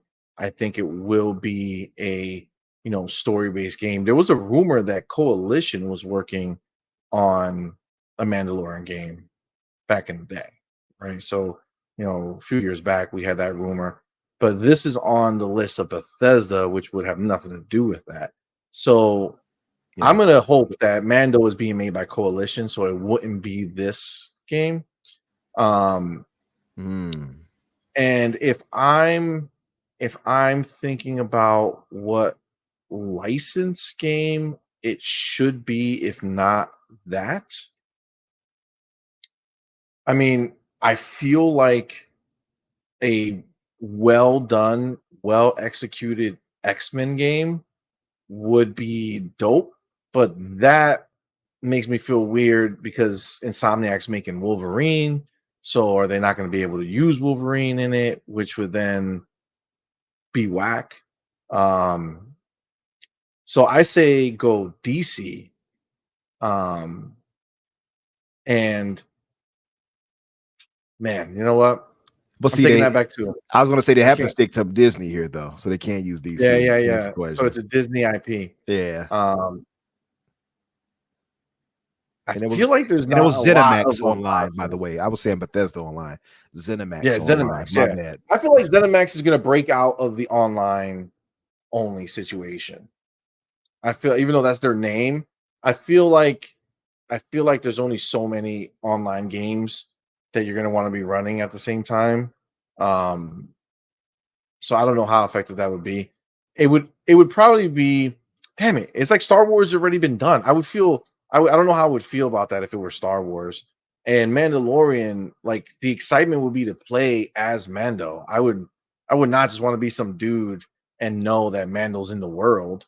You know what I'm saying? Like I don't feel like that would be necessarily exciting.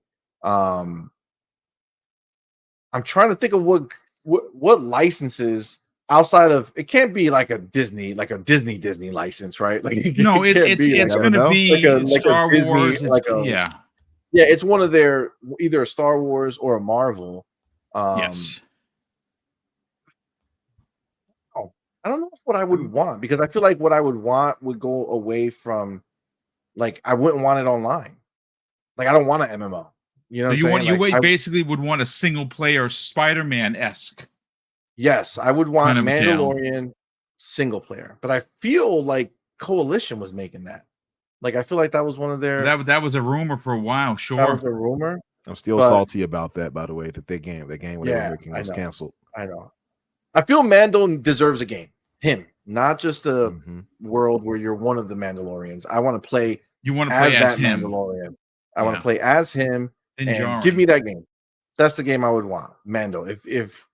If Coalition's making it though, I prefer Coalition to make it. But if it's not being made, then yeah, let's have this one be Mando. He deserves it, bro. Before season 3, at least. Yeah. Well, he deserved it. I'll put it to this way: the one. I mean, it was very interesting that we only got Bethesda leaks out of this, out of everything. We didn't get anything from Xbox Game Studios, which is great. But we knew a lot of stuff that they're working on. We don't know the secret stuff. We didn't know about Doom. Doom Year 1. I mean, Yep. Is that a remake zero, of the original? Year 0. I don't know. I'll put it to this way: me personally, I would love the idea that Microsoft could have a Star Wars game that is exclusive. Now, I'm not an MMO guy, so it's probably going to roll off my back, like water on a duck. I don't care for MMOs. I don't like. I mean, Fallout 76 is great now. A lot of people are enjoying it. ESO, you can play it single player, but I really want like an Elder Scrolls game for a single player person. I don't like the MMO aspect of it. So I'm with C Money on that. But look, at the end of the day, I think that there's something to be said about having a game that has zeitgeist appeal, like Star Wars, like Marvel, and somehow having that in your service along with all already the amazing first party stuff that you have. See, that's what Microsoft ultimately is building, folks, and they're still building, is layer upon layer upon layer of just one game after another. And like I Nintendo, don't worry about them. They're gonna walk to their own beat. They have a new console coming next year. They're gonna be fine. Sony, on the other hand, I think Sony's in a bit of a tailspin. I'm not saying that they're going out of business, folks, but come on. We don't know their future. And if they're not telling, maybe because they don't know. That's the best I got for you. They thought they knew, and then Bungie stopped them from knowing. Well, what was like, that's gonna not come for out. first party, can anyone here, and we still have 600 people here, can anyone after Spider-Man 2 on the 20th, can anyone tell us what they're doing? Out of first party. At a first party, does anyone actually know what they're doing? Can you? We know can Wolverine, but we out? don't know when. So look, yeah, the only thing we know is Spider-Man, Wolverine, and those gas titles. That's it. That's it. And Wolverine is probably holiday 2025. So if that in fact is the case, 2024 is going to be barren just like this year. We'll see. Look, let me think catch up about on the this super in chats. 2025 real quick. Think about this. In 2025, they'll be bringing out Wolverine. Meanwhile, we'll have what? Fable, It will be Silent 2025. Midnight, whatever, whether it's Doom or whatever game that Bethesda's been working on that's going to be coming out that year. Like, there's going to be so many games coming out for Xbox, and the likelihood is that year it'll be Wolverine at the end of the year, and maybe one other game in the beginning of the year, and that's it. Yeah, it's looking pretty spooky. wrong. It's looking spooky for PlayStation and what their gamers are normally used to. They're usually used to a cadence of 2 to 3 quote unquote bangers that are exactly what we thought they were. They're first party, over the shoulder, story driven games, which I really do like. That's why I own a PlayStation. But I don't think we're getting that. I think you're going to get one game a year, and the rest is going to be guest games. And they're going to throw as much as they can on the wall, and hopefully something sticks. And what was honestly, expected to stick. I honestly feel like there is a future where we can see Sony getting bought out by one of the big dogs. Like and the reason I say that, what I feel, the reason I say that is because, listen, your brand only gets you so far before the dollars start to make an impact. And let's just be clear, Matt Booty was not lying. He was not speaking out of pocket. He was being 100% factual when he said, let's spend them out of business, right? Yeah, Spend them out of business. You cannot compete if they go ahead and start absorbing the industry from all of these smaller studios that, what's the game that we're getting? Stalker 2. Just very easily seen that after that game drops, they buy them. With all the turmoil that they went through, easy purchase. I wouldn't be surprised if that studio gets acquired at all. Yeah, absolutely at all. I just feel like Microsoft has so much money that they can do what they want, and at some point or another, there's going to be so much that's coming out that you can't ignore them. And you're going to have to own an Xbox or a PC or be on cloud. You're going to have to be, the real answer is you're going to have to be on Game Pass in one form or another to really take advantage of it. And if you're a gamer and not just a fanboy, you will come, right? Like they said, if you build it, they will come. Xbox is building it. The only way PlayStation can truly compete for the long term, there's nothing that Sony can do that's going to take them from 80 billion to $1 trillion. There's nothing. Sony has a chance of doing that. So the only thing they could do is get in bed with a big boy, and that is either going to be somebody like an Amazon or somebody like an Apple who can go ahead and, throw down. And they're both people who are in gaming in one form or another, so it's not so far-fetched of an idea. I just think that's the only way Sony actually survives. When I first heard King David say that there's not going to be a PlayStation 6, when I first initially heard it, I was like, man, that's pretty bold, right? I don't really see that happening.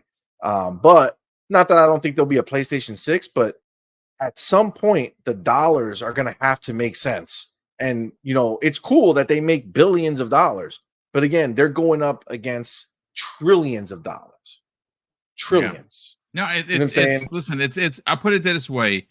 Great time to jump into Xbox gaming. You're going to get your value proposition, the pound to pound dollar that you're getting for what you're spending versus what you're spending on Sony. I'm sorry, it's just leaps and bounds better when you come, and you're not getting dollar store quality games. Look at what happened from the 31st of August to right now.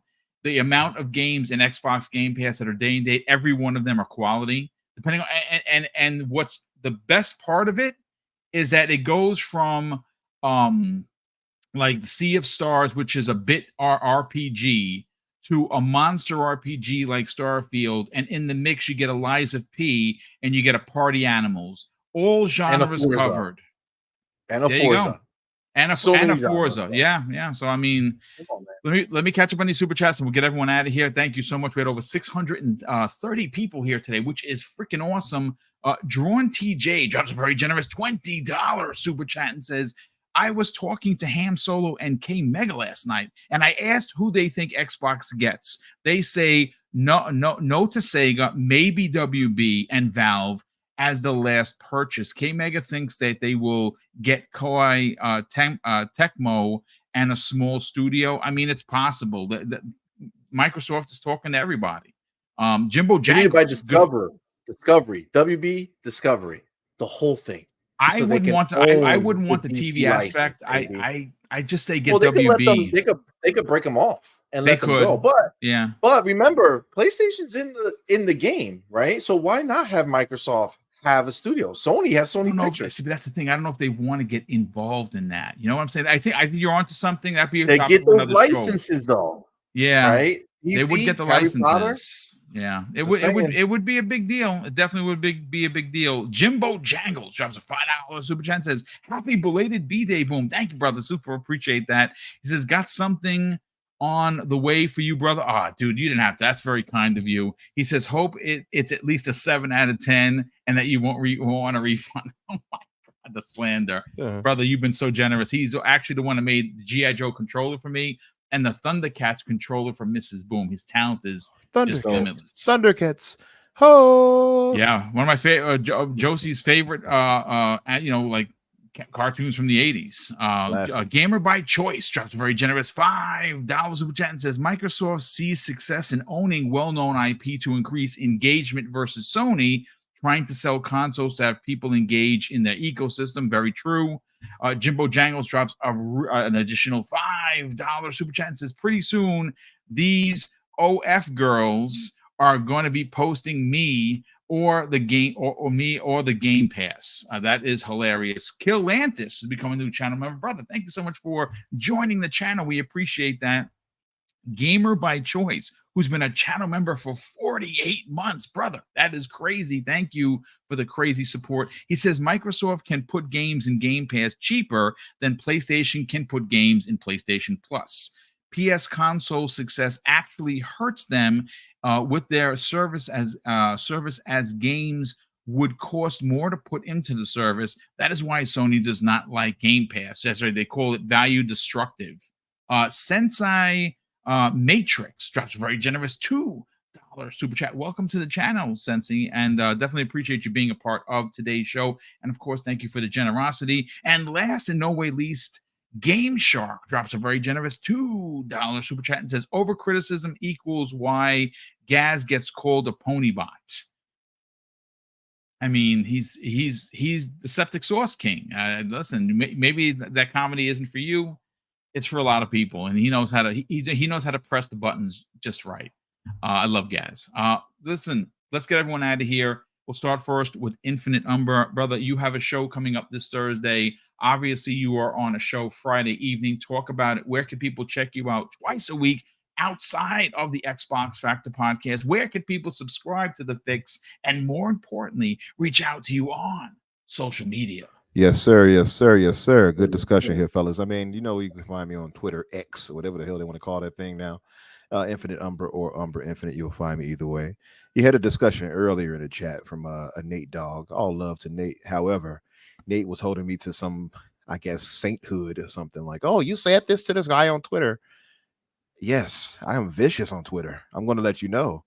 If you talk about my mother, which this person did, you best believe I'm about to give you that smoke. I'm not Mr. Nice Guy. Oh, I got to uphold this because I'm on a podcast and present myself as nice, goody two-shoes. First of all, if anyone talks about your mom, I mean, yeah. Jesus Christ. I trashed the guy. School? I trashed the guy. I talked about his mother back. That's I give as good as I get. I talked about his mother back and muted him and kept moving. So Nate saw that and was like, oh, you said that. I'm like, what, you going to tell on me? You going to snitch on me to the chat? That's what you going to do?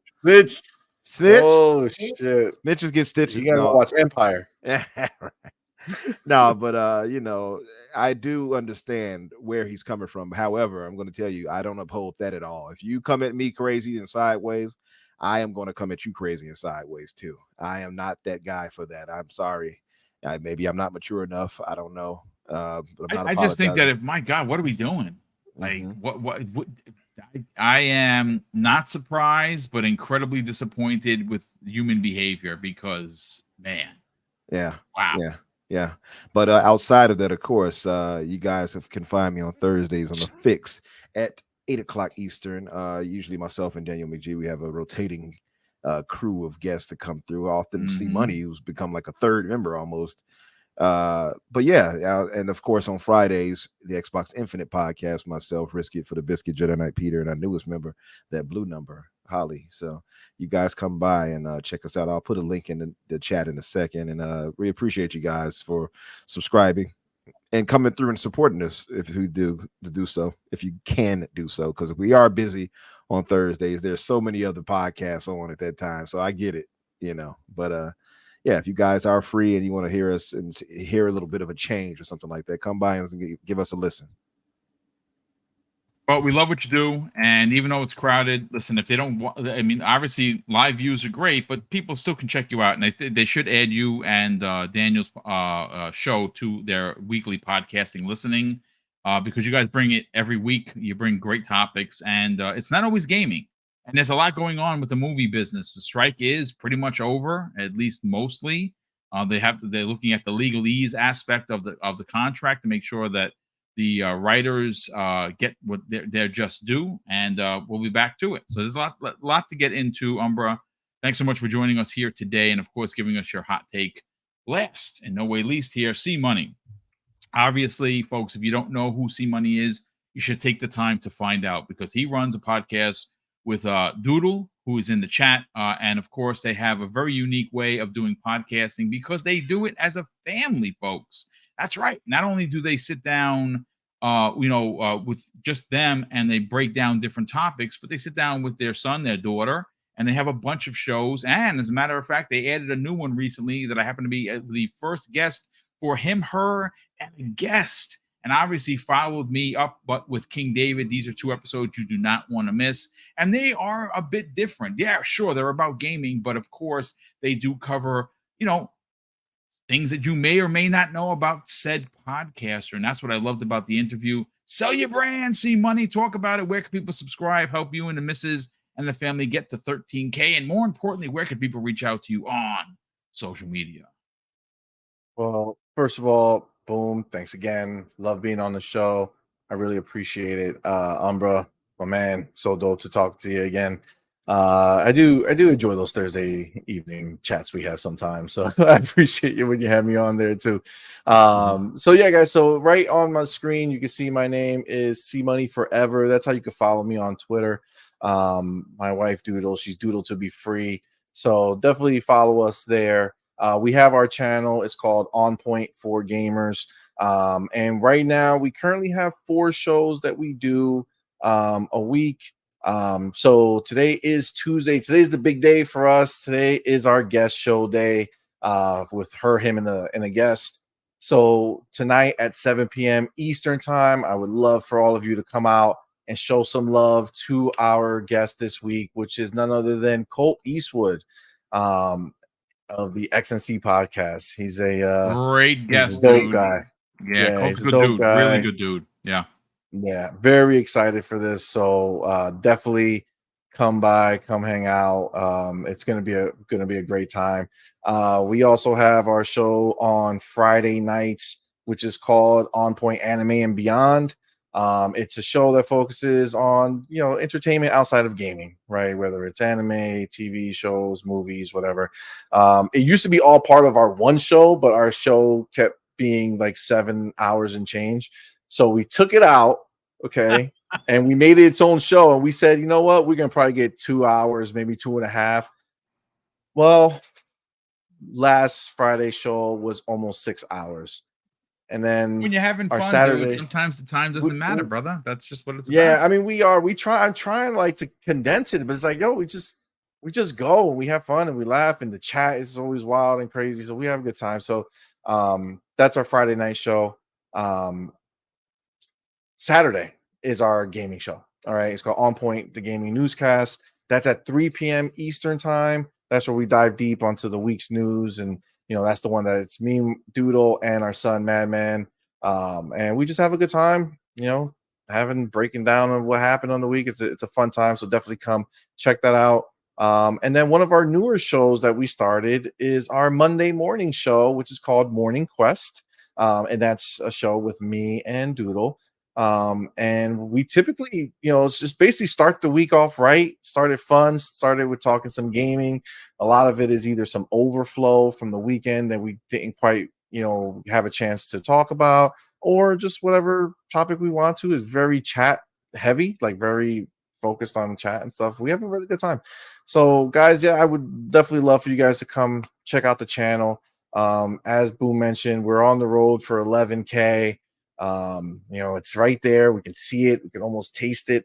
So definitely come by. If you're not subscribed, come check us out and subscribe. We appreciate you. Well, we appreciate you being a part of this show each and every week. And obviously, look, I think that we were all very fair. I think that we didn't go out of our way to put Sony on blast, but I think we presented a very, very compelling case, if you will, about Sony not having a direction. The old Sony, the Sean Layden Sony, folks, I'm sorry to tell you, is gone. Sony got rid of him for Jim Ryan. The Jim Ryan era of PlayStation is not what you want. I am telling you it is not. And he's going to go out of his way to make sure that gas games, he said it in the interview that everyone is talking about. He wants to double down on microtransactions and games as a service. That's not what PlayStation players are expecting, nor do they want. They want to buy a game like a Spider-Man, play through it, have an amazing time, have numerous playthroughs through it, and then when they're done, move on to the next banger. That's not what's happening with Sony. And unfortunately, Jim Ryan told you years ago that you're not enough because, again, when you consider the number of PlayStation 5s versus a first-party game selling or not selling, it just does not make dollars and cents. Ratchet and Clank, the new one, should have been minimum 5 million players. They barely broke 2. How? Why? That game is incredible. It's like playing a Pixar game. How come the PlayStation players aren't turning out in droves for these games?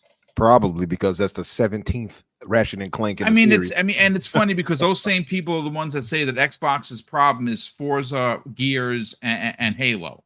You're well, right. That's changed. Ain't that's that changed. Something?